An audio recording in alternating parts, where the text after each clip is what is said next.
Indeed, it's morning at NTV and we are live from Kampala Serena Conference Center. I'm Andrew Chamagero. It's a very beautiful day as we are reaching the celebration of the African Child, that is 2021. Now in 2021, the Day of the African Child will be celebrated, and we'll be celebrating the 30th anniversary of the adoption of the African Charter on the Rights and Welfare of the Children. Now this celebration will focus on how we can accelerate the implementation of Agenda 2040 for Africa to Fit for Children. Now, despite progress across the continent, researchers like 2021 Global Childhood Report shows that many Ugandan children are likely not to be able to fully experience childhood, a time that should be dedicated to emotional, social, and physical development. Now, as well as play, this means that as many children in Uganda are robbed of significant portions of their childhood. This year's theme for the Day of the African Child is 30 years after the adoption of the Charter. Accelerate implementation of the Agenda 2040 for the African Child for Fit for the Children. Now, the rights of the African children should be firmly protected. The Ministry of Gender, Labour and Social Development is using this day to highlight the progress achieved thus far by government of Uganda in collaboration with other stakeholders, fulfilling the aspirations of the Africa's Agenda 2040, reflect on the current challenges and draw sustainable strategies and solutions to overcome them. Now, this engagement will work in line with the ministry, focusing on the challenges the child protection systems faced, especially through COVID-19, and how policymakers can support and strengthen so that the children's rights are upheld in the case of any future pandemics or crises in Uganda. In this entire conversation, we'll aim to highlight the prevalence of the violence against children and its increase during the pandemic, the need system strengthening the children's voices. Now, earlier, I had a conversation with Justice Barak from the Children's Parliament in Busia and Apio Gloria from Wakiso. Let's start with this conversation and then we'll be back shortly. It's a very great day that we are having this conversation. I want to thank the different partners for joining us. First of all, I want to thank you, Apio.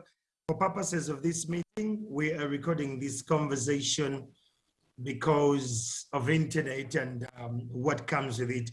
Let me start by introducing myself. My name is Andrew Chamagero. Let me go to the beautiful souls here. Please introduce yourself. My name is Apio Gloria. Gloria.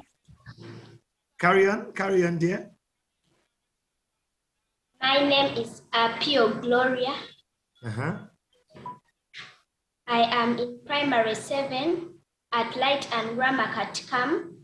I live at Wakiso District. Thank you so much. It's an honor to have you today, Gloria Apio. And the other person, the other one? Good morning. I'm Justice Barak Edwards. I'm a member of the Children's Parliament, Busia District, 12 years old. Thank you. Thank you so much, Honorable. You are an honorable member of Parliament for the children. Now, in today's conversation, as we're celebrating the African child, there are things that are very critical here. I'll start with you, Gloria Apio. Have you or any child in your community been beaten, defiled, abused, or called bad names? Or in one way or the other, have you seen some children in your community given heavy work for long hours, or they have been denied school or food, or given heavy punishments? So, Apio, from where you come from, tell us about the abuses you've seen, maybe at your home, or in your community, or at your school before close of schools were effective. Yeah, for me, in our community, I have ever seen a child when he's beaten, given work for long hours. They tell that child that go and fetch water, and after wash clothes for me, your father and your sisters and brothers. And that child washes the clothes after, wash plates after, cook food, serve food, don't first eat. First wash the plates, we'll eat later. And some of the children are defiled. When they go to the borehole, when they come back, they get some men, the men start deceiving them and they are being defiled. Thank you. Thank you so much, Gloria. I really appreciate this. It's very disturbing, but we're going to tap into that a little later. Honorable, in Busia, where you stay, have you seen these kind of abuses in your community where children are given heavy punishments, long, heavy work, or they're being beaten with corporal punishments and the others and punishments? What have you seen around Busia? Okay, according to me, I'm going to answer all your questions. You asked me if their children are being beaten, and my answer is yes, especially in the community, in schools, and sometimes even at home. There are corporal punishments.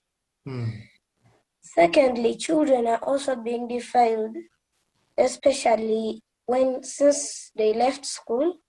The girl children have also been exposed. So yes, children are being defiled. Yes, there are corporal punishments and very many more. Very, very upset there.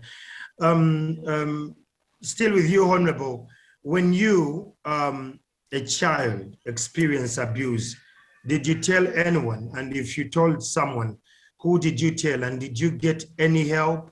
And if they didn't help, why didn't they help? Or why didn't you tell anyone when you were abused as a child in one or the other, maybe given heavy punishments, or you were bullied, maybe you were badly beaten? Honorable, did you tell someone? For sure, according to me, not really. I've not been experiencing that cases of child abuse. But to the friends I know, since we have a children's parliament, at least I've been trying to raise the cases in the children's parliament, and the probation officer sometimes joins us. So he gave us some promising news. Like what kind of promising news? I need to know, because now you sit in the children's parliament. You represent the young people. We need to know what kind of promises were given so that maybe they could be replicated for policy framing. Okay, we had just of recent, we had a case of children in the gold mines. Children were going in the gold mines because in Busia, there's an area called Tira, where there are gold mines, very many gold mines in that area. So children had also started going in these gold mines to try to look for money. But as also you know that these gold mines are very dangerous. Sometimes as you are underground, the soil can bury you alive, which can lead to death. So the children were also in danger. Indeed. But after raising this point in the children's parliament, as the probation officer was also around, he gave us some promising news that he's going to try maybe like to get the children, if they're in the gold mines, to get these children, trace where they come from, and try to put things right. Thank you. Wow. Thank you so much. Coming back to you, Appeal, you've heard what has happened in Honorable's community. Were you, as a child, at any one time, Appeal, abused? And if you were abused, did you tell anyone? And who did you tell? And did you get the help you needed? Yeah, this happened to me when I was coming from the borehole and I was too tired. I got a rest from the mango shed, and certainly the man came from nowhere, told me that, can you have this chapat? I was very hungry, so even I caught the chapat and I started eating. After eating it, he started grabbing my hand to take me to the bush, and I ran off up to home. I left the jerrycan there. I went and told my mother. My mother came back where I left the jerrycan and told the man that if I find you again on my daughter, you will see me. When I went back home, my mother counseled me and told me that don't again ask, even though someone starts to talk to you, don't give him or her attention, and don't accept free gifts from strangers. Thank you. Wow, I'm really so grateful, Apio, that your mother stepped in at such a critical time and stood with you. But did your mother take a strong step to go to the LCs, maybe talk to the woman council about this? Now it happened to you and she stood in, but how many more girls in your community are facing this? Does your local authorities, are they involved, the councillors, the women councillors, the LC chairperson, are they inclusive? Yeah. Did she go and report the matter? She did not. Oh dear. But since that time, I have never got that child abuse. Wow. Thank you so much for standing and for running for your life. Now, Honorable, coming back to you, do you fear that children are at risk of violence in the 42 days at home? Remember, the president said you have to be at home for 42 days in the work of trying to fight against the COVID-19 pandemic. Do you fear that children are at risk of violence, Honorable?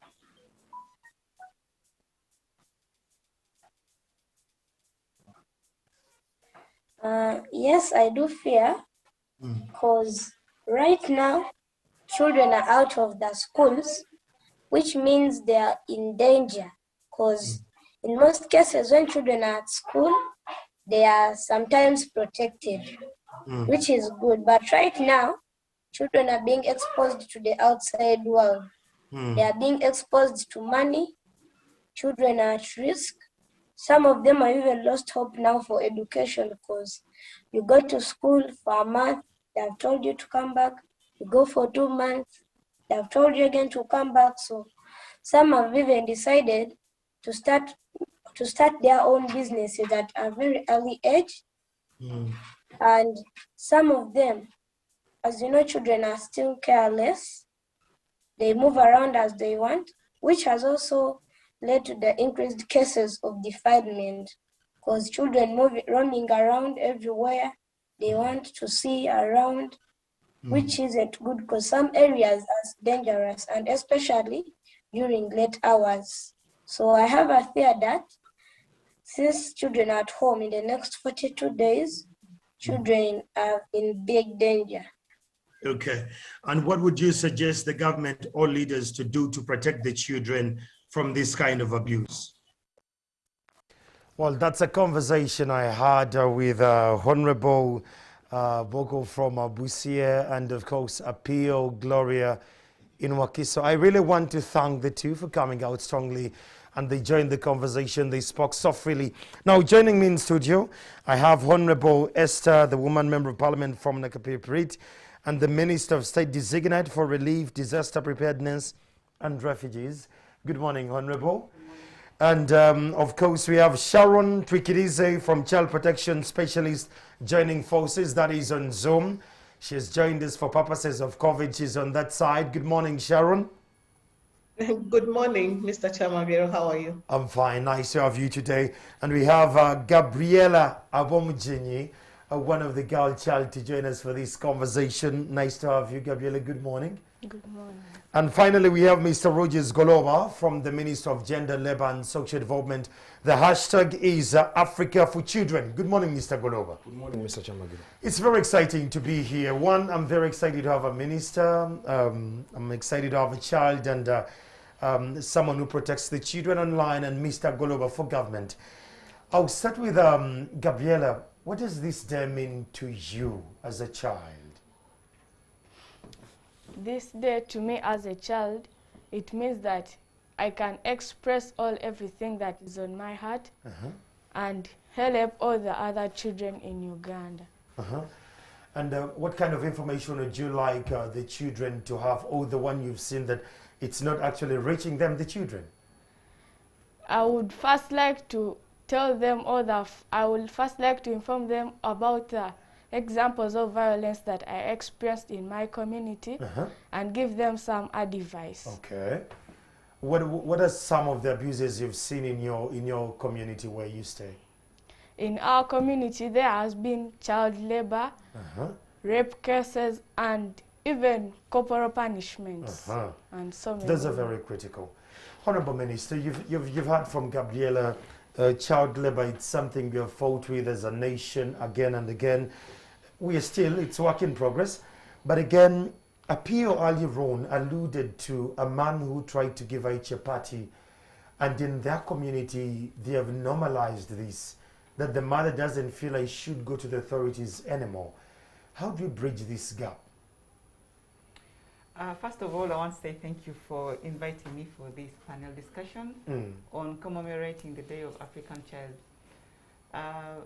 For sure, it is very sad to know that Apio was able to even report to her mother, being the first contact to bring the case for rescue.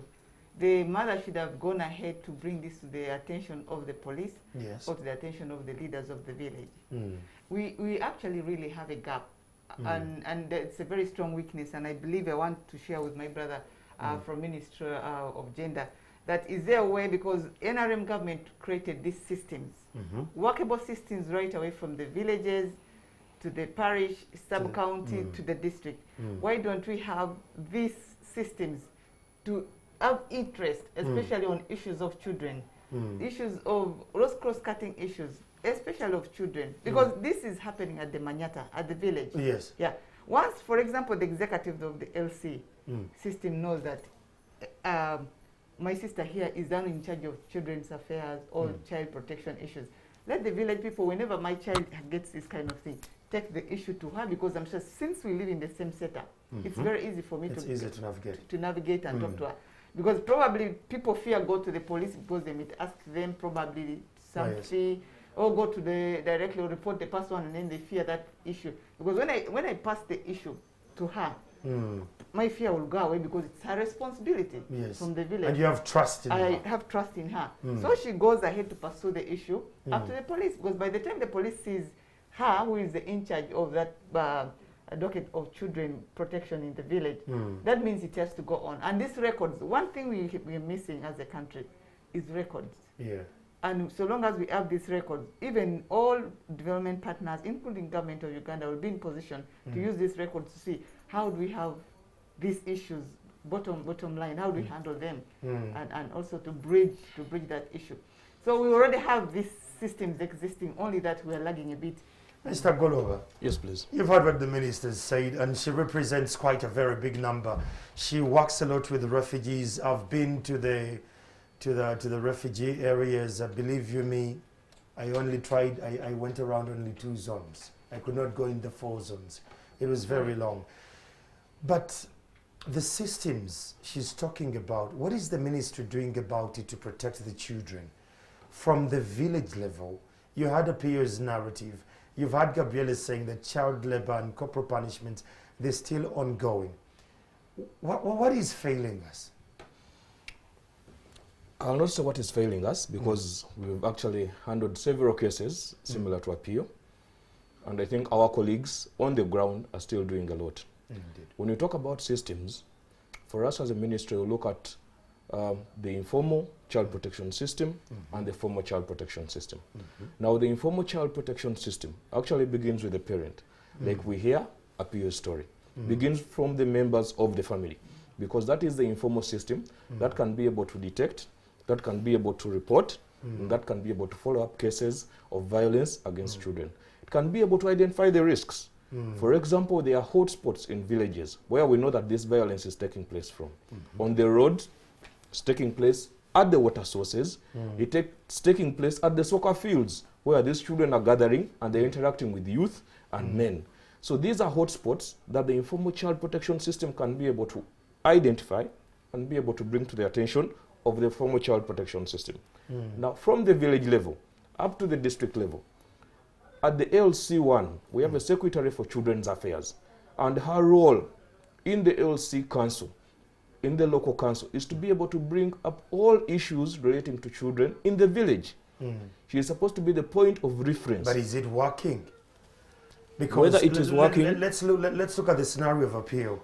Appeal ran back to the mother because that's the support structure she trusts. yes, If the mother just went back and warned the perpetrator that the next time I see you, something big will happen, the mother should actually go to the person you're talking about and tell him, I have found Tom, and my daughter has confided in me that Tom tried to do this and this, and Tom is in position to take it up.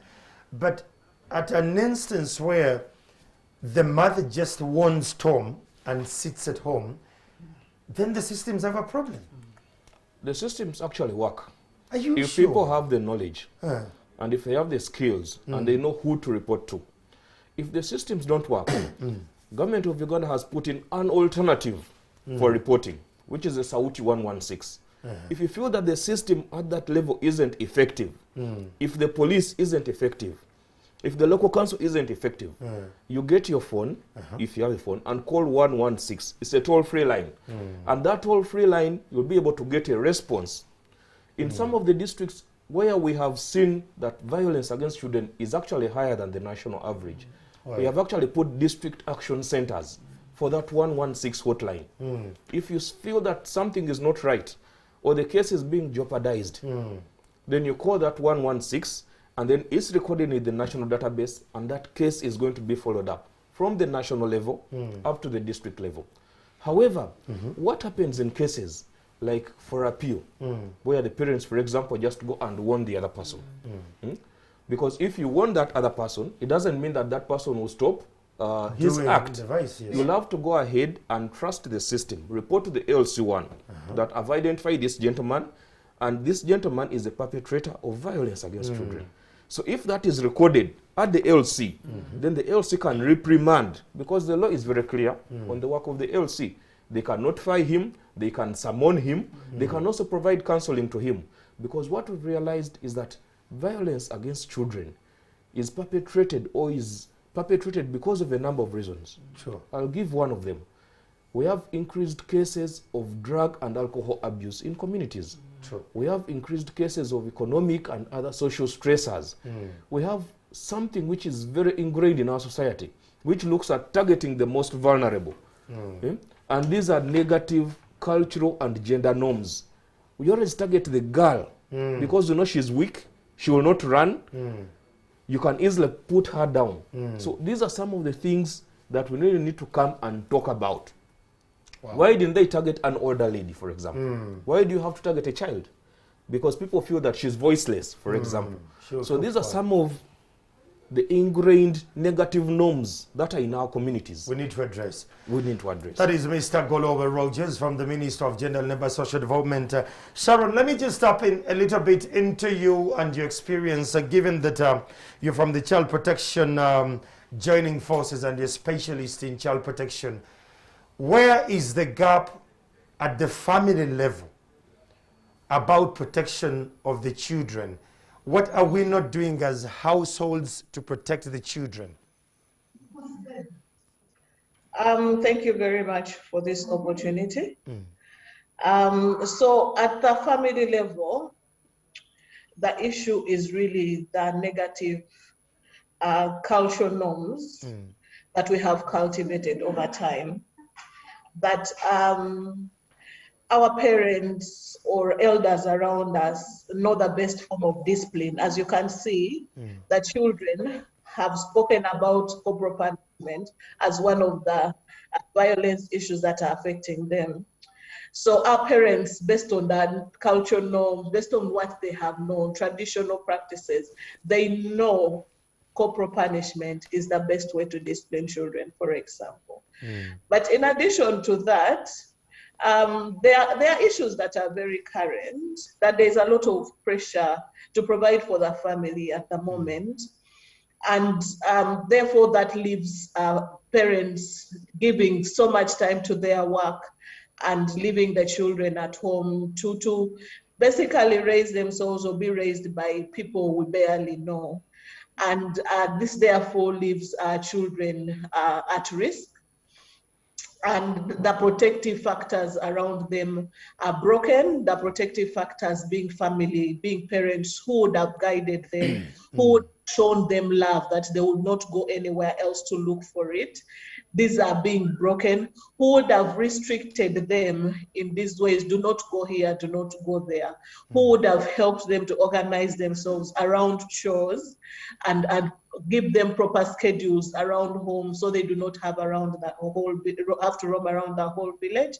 So children have been left, we can say, to the wild, really. And also the broken system. Now we are in gated fences. We are in, no one knows what is happening in another person's home, really. Before the whole community was concerned about a child, like the saying goes, it takes a village to raise a child. That's not happening anymore. If someone in the village told my child, you're doing this wrong, I would wonder where they have the authority to do that from. So that breakdown in the protective system around the child is one of the things that's affecting children at household level. And then also those things that parents would have imparted into their children, like the love, the discipline, which would have built their resilience, their strength from within to be able to protect themselves. Now, children do not know how to protect themselves because no one is talking to them about anything. You have left a child at home with the maids, it's either the TV teaching them or the maids have their own programs which they watch, which may not be compatible with what children should be watching. So that leaves children to a lot of risks and hence protection issues coming up within the community. But also with the rise of COVID, we have seen more pressure on parents to provide, people losing jobs, and this causing a lot of domestic violence within the homes. A study by Save the Children revealed this, and children are watching parents actually fighting in the home, and this affects them negatively.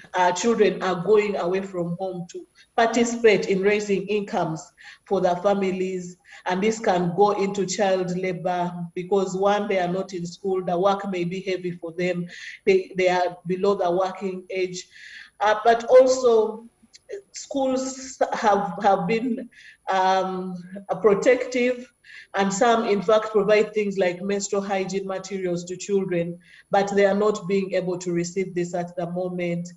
And a parent is not able to provide this either. So you find girls are going into commercial sexual exploitation, receiving favors and gifts from these men who are in turn luring them, and they end up, you know, in risky relationships, which are ending up into teenage pregnancies and child marriage. But also lastly, things like curfew, which people may not think much about. If a child has gone out there, they are participating in raising income for the family, and curfew just closes just like that, they end up in risky places and you do not know what's going to happen to them. So I think that yeah, those are the things happening within the family level and of course the community level, and the breakdown of the system, like the minister said, is not helping. I agree that we have done a lot, but like the theme for this Day of the African Child says, 30 years after passing the African Charter of the Rights and Welfare of the Child, we need to accelerate Agenda 2040 to firmly protect the rights of children. Thank you so much, Sharon. That is a very great submission. Gabriella, when you hear all these and you hear the conversation, it's entirely around you as children. What do you think needs to be done to protect you better? To me, I think that the government has to partner with some police officers. Because like in our community, some police officers don't care. You may take a case to him or her and you tell him that this girl was raped and then you come and tell the police officer. The police officer may just say, you're just accusing your parents and friends. You don't want anyone to be near you. Just go, don't ever come here. So the police officers don't consider some of the children's cases. Yes. Well, Sadia, Honorable, you heard what Sharon said earlier on, that the Agenda 2040, it was written, it's a very good document. When you read about it, you'd love to raise your child in Africa to fit in so well. But we have failed to accelerate it to the proportion we had earlier on anticipated. How do we get there? How best can we do that? I think the most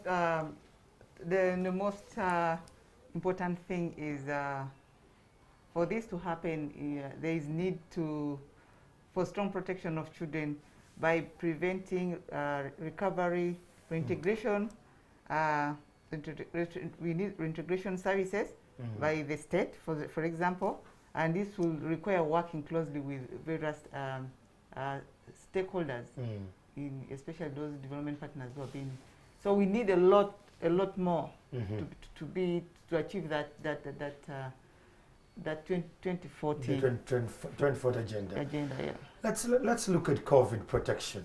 They are home for 42 days now, but remember they have been home for over a year. They are still home, and the biggest perpetrators are relatives. Yes, fathers. Fathers, uncles, aunties, and the likes.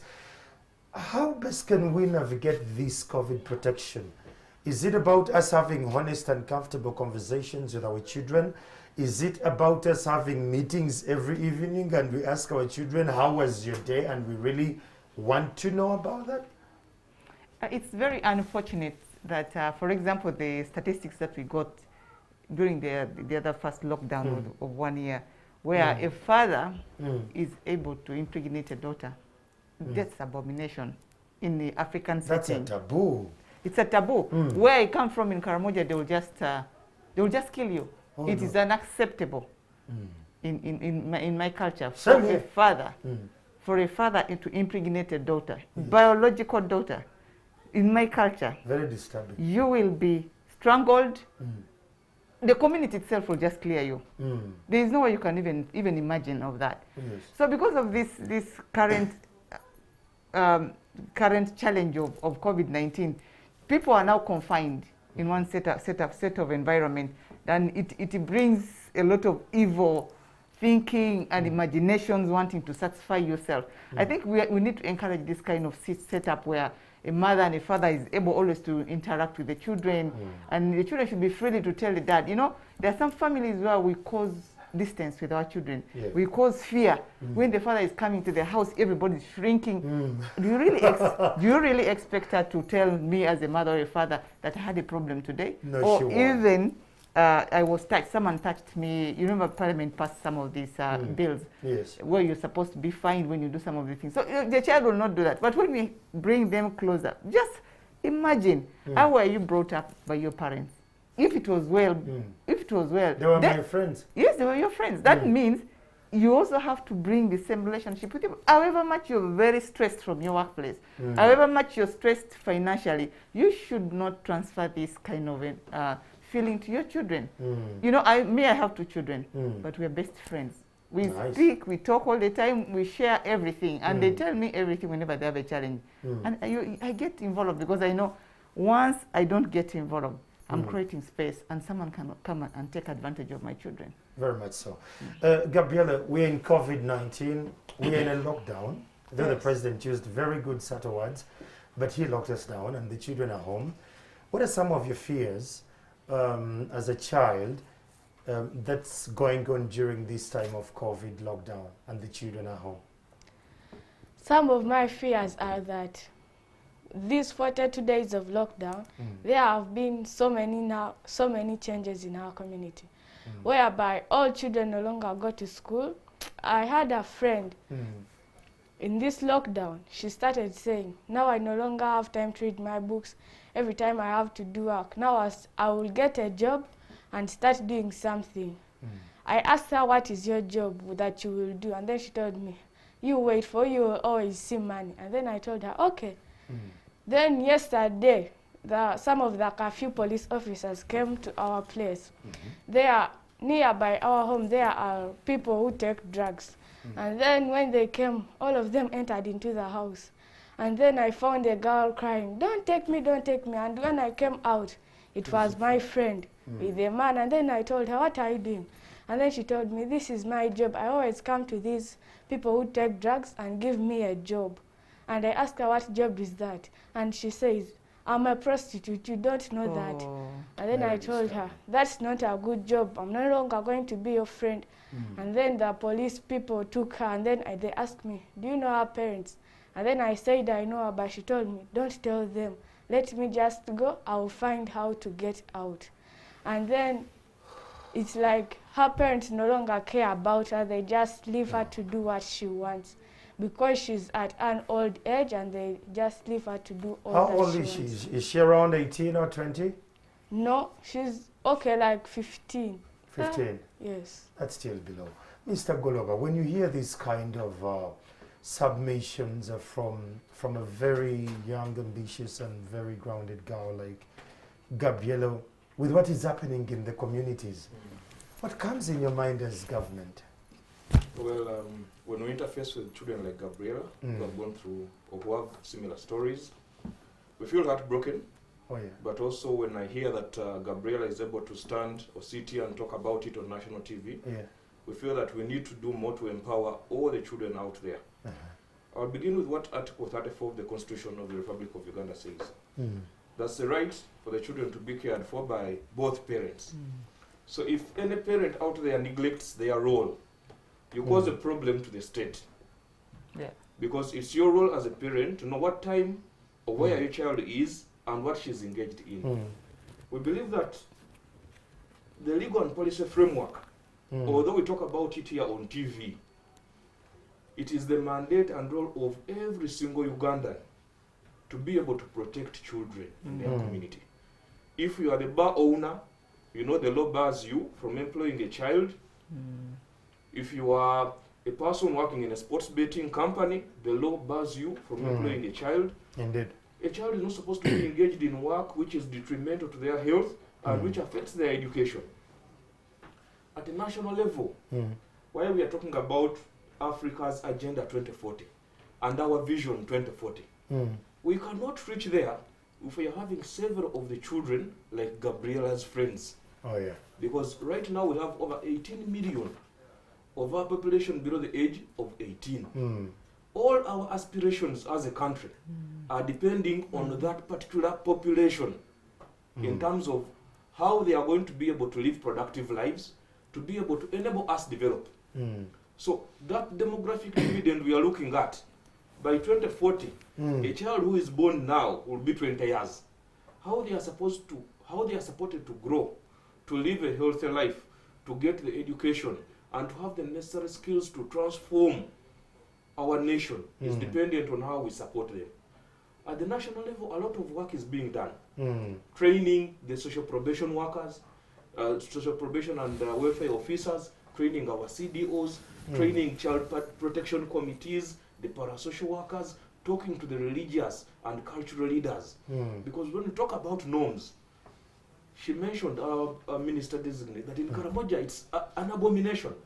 We want leaders like her. We want cultural leaders from Buganda, from Busoga, from Bunyoro, and everywhere. So in our community, our customs do not allow a man to sleep with a child. Look at animals, for example. Have you ever seen a bull mounting a calf? You can't. Never. Then how do we relate to that as humans? I know. Yet we have a broader level of understanding because you have been created in God's image. So when we hear cases like that, we know that there is a problem with the parents. How do we support parents? Ministry of Gender and Ministry of Health have come up with the key family care practices with the National Parenting Guidance. Say, parents, what is your role in child care and upbringing? What are the benefits if you care for your child well? What are the consequences if you don't care for your child well? We have seen a lot of new infections. 66% of new HIV infections are happening among the teenagers. True. If you don't protect your child, she's going to be exposed to the risk of having HIV. we are looking at teenage pregnancies and child marriages. They are increasing. But it's parents who are noticing it and not being able to discuss with their own children. Okay, very much so. I really want to thank those who are part of us. That is Mr. Goloba. On Twitter here, Bino says, when you discover the power of breaking the silence, everything changes. Indeed, Africa for children. And someone here says that, I love the conversation. One best thing that's very clear is that we need to break the silence. Coming back to you, Sharon Twikerize from the Joining Forces Consortium. You've had the submission by Gabriela here, and she represents a very big demographic of the children in this country. And the issue here is now the COVID protection. One of her peers, who is actually below the years of 18, she's already into prostitution because she has to survive. The push factors from home, that's why she doesn't want at home to, to get to know what she's doing. She will find a way to get out of the prison. God knows how. When we talk about the COVID protection, Sharon, what have we underscored as citizens or government that we didn't pay attention to it, and it's actually taking us day by day, but taking more space? So when it comes to COVID protection, the discussion has really been previously, the infections were mostly around people who are elderly, who have underlying illnesses. But as the trend has shown, we are seeing more children getting infected, actually very many children getting infected. And one of the discussions, even from earlier, and we should have picked lessons from that time, is no messages went out deliberately to children. And we know that children do really need to understand things clearly. They need to be repeated to them. They need to be in a language that they actually do understand. So when you look at messages on TV around COVID, there's almost no target on children. There's no message going out to the children. When you look at the posters around, hardly any of them is targeting children, and therefore they are not relating with these messages, and it's even harder for them to understand how difficult the situation is at the moment and how much they need to protect themselves. So our urge in terms of COVID is to make sure that messages out there are targeting children, but also knowing how vulnerable are. They should be specifically targeted in terms of provision of safety materials right from their communities, right from their households. At least someone needs to go out there and ensure there are water cans within the family that they can wash their hands and sensitize them and ensure they are not running around within the neighborhood and getting and taking infections everywhere. There's been very little concentration in ensuring children are safe from this pandemic, and also the way that they were just let out of school, just like that, and some of them were infected and then they were released onto the community. People out there do not have a health center near them. Children in themselves, access to health centers is very difficult. People do not naturally listen to children, even if they went and they were not well, maybe they don't have a parent to speak for them, or yeah, you know how situation can be difficult for children. But they're out there and they went and they are sick, and some of them will never know. We will never know that they were sick. We will never know that what killed them was COVID. And it's just a really, really sad situation, and more energy, more direction in terms of messaging, in terms of funding for protection of children against COVID should go out there. But also protection-wise, generally from violence against children, again, we should have learned lessons. And by now, we should have a more protective environment towards children, right from the village level to the parish, to the sub-county, and even at the national level. But we see it's probably going to be the same thing with, according to the police report and your crime report the other day, we had over 14,000 children getting pregnant in 2020, and those are the ones who actually go to police. They are those who don't reach police. One of the Uganda Child Helpline reports specifically states that parents do not, when you mention the police route, the justice system, they just do not want it. And they have lost trust in the justice system. They do not want to go there. So imagine 14,000 cases from last year went to police. Imagine those that did not go. But you have the media reports that are also pointing out to 1,000 cases. And then you still have the government not clearly stating that the social service workforce is an essential workforce and needs to be out there working, let alone the factors that the probation officers, for example, are ill-equipped in terms of, so we have 1 or 2 probation officers in a district who cannot really reach down into the community. At village level, we have the LCs, but you all know what's happened. After they are elected, they are forgotten. Their mandate under the law cannot handle, for example, defilement cases, which are very rampant. In fact, they end up, because they are ill-equipped, they end up marrying the children off or negotiating with the families to make sure, you know, everyone is comfortable. And at the end of the day, children are the ones suffering. Thank you so much, Sharon. Just as we're wrapping up this conversation, allow me just to read this message. Someone here says that to foster the Africa Fit for Children, we must learn the third aspiration of the Agenda 2040. That is something we need to work on in safe school environment. That is something very key. Then someone here says that there is someone here who has made a comment saying that this is Nasib Imran Imo on Twitter. He says that we can never be at peace if we know thinking of 2 things. When will a favor we have done be returned, and how to revenge the ones that have been done to us. Then Timothy Josh on Twitter says Ugandan parents are most stricken by poverty, so child abuse is equally increasing as it was in the past lockdown, even as going forward now.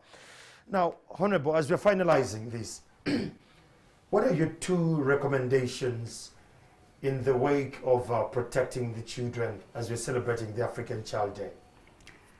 Okay,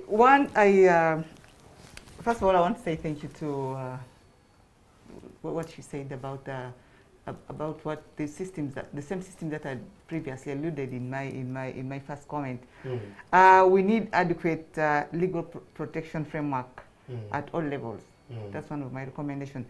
This requires working closely with the Parliament. Through this parliamentary forum for children.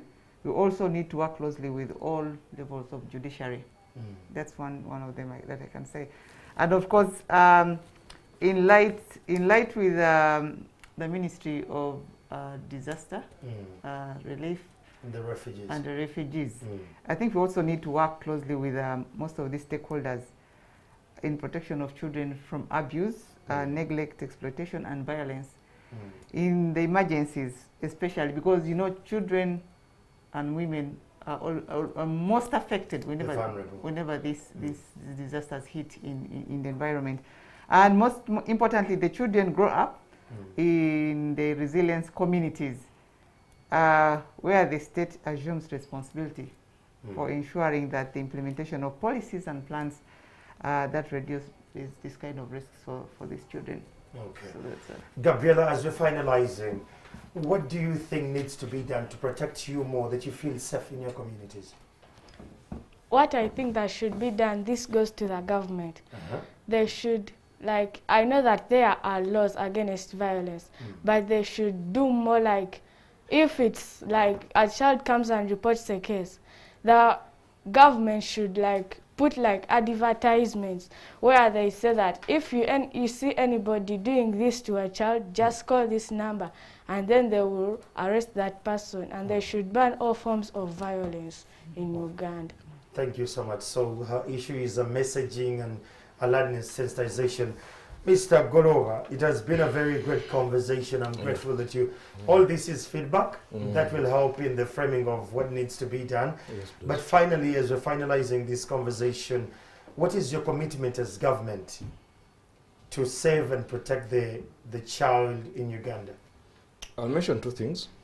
First is to strengthen our child protection systems through conducting training, through conducting sensitizations, through collaboration with the various agencies, especially the justice, law and order sector, through working with the other non-formal structures, the religious leaders and cultural leaders, to be able to convey the message that human rights are children's rights. Indeed.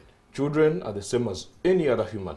So they have a right to be free from any humane or degrading treatment. They have a right to be protected.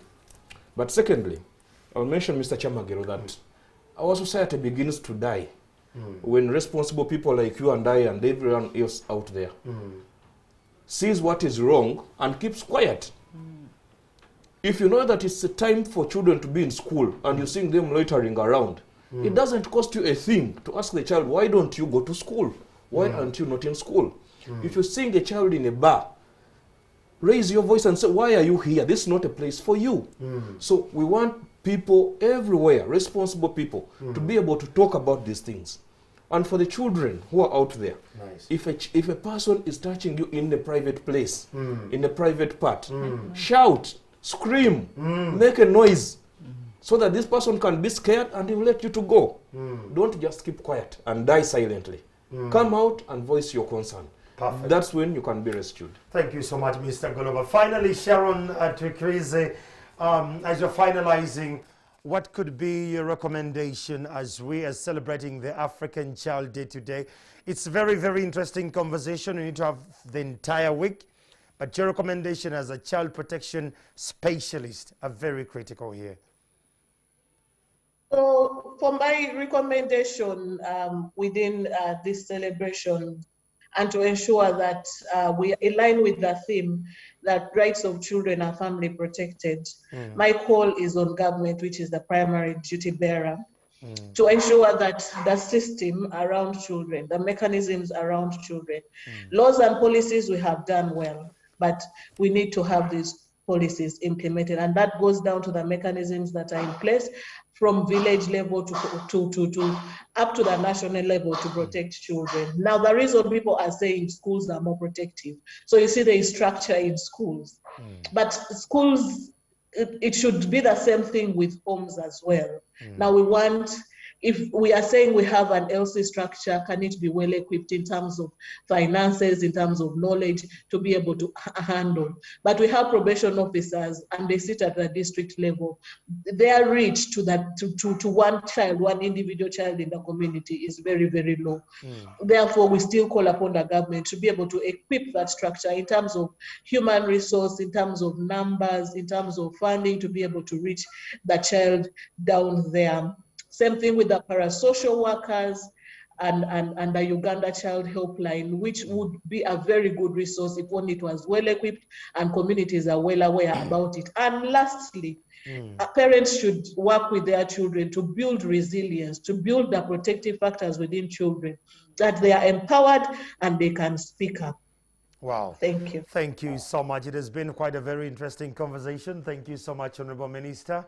Thank you, Gabriela. Thank you, Mr. Goloba. Sharon, thank you so much. And all the others who have been online following this conversation from where we started. Just to amplify this, that in case you don't feel comfortable to talk to anyone, there is a toll-free number, Sauti. It is 116.